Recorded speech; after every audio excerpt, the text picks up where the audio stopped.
Iran का बादशाह दारा अपने मुहाफिज फौजी दस्ते के हमरा जंगल में शिकार खेलने गया।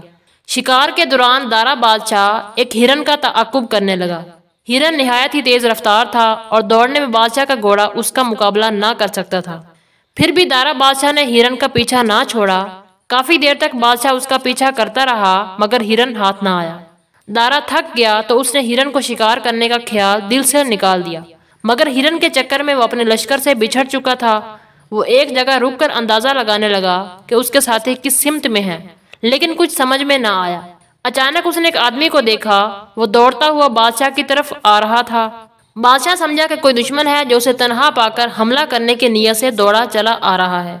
उसने जल्दी से कमान में तीर जोड़ लिया।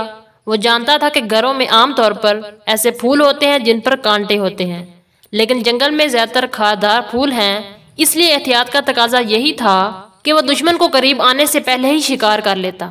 लेकिन आने वाला एक चरवाहा था।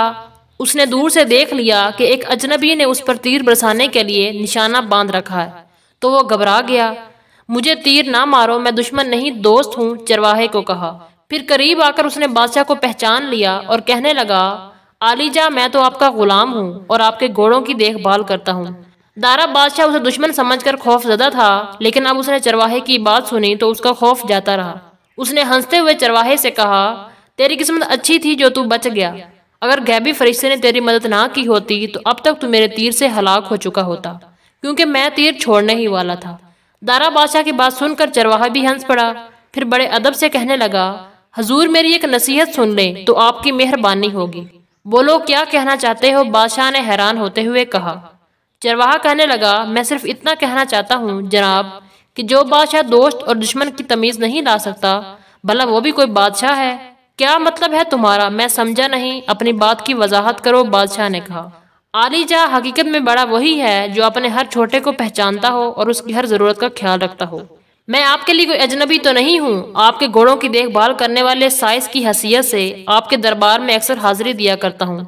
आप भी अक्सर औकात मुझसे घोड़ों और चरगाहों के बारे में सवालों जवाब करते रहते हैं। इसके बावजूद आपने मुझे अपना दुश्मन समझकर मुझ पर तीर चलाने का इरादा कर लिया और मुझे पहचानने की कोशिश तक नहीं की। हालांकि मैं अपने मालिक और अपने काम से कभी गाफिल नहीं रहता। मेरी तो ये हालत है कि आपके हुक्म पर मैं लाख घोड़ों में से आपका पसंदीदा और मतलूबा घोड़ा निकाल कर दिखा सकता हूँ। चरवाहे की बात सुनकर दारा बादशाह कुछ नदामत हुई। चरवाहा कह रहा था, बादशाह सलामत, जिस तरह मैं अपने फर्ज को पहचानता और अदा करता हूँ और पूरी होशियारी और अक्लमंदी से तेरे घोड़ों की देखभाल करता हूँ, इसी तरह आपको भी होशियारी से हुकूमत करनी और अपनी रियाया की देखभाल करनी चाहिए।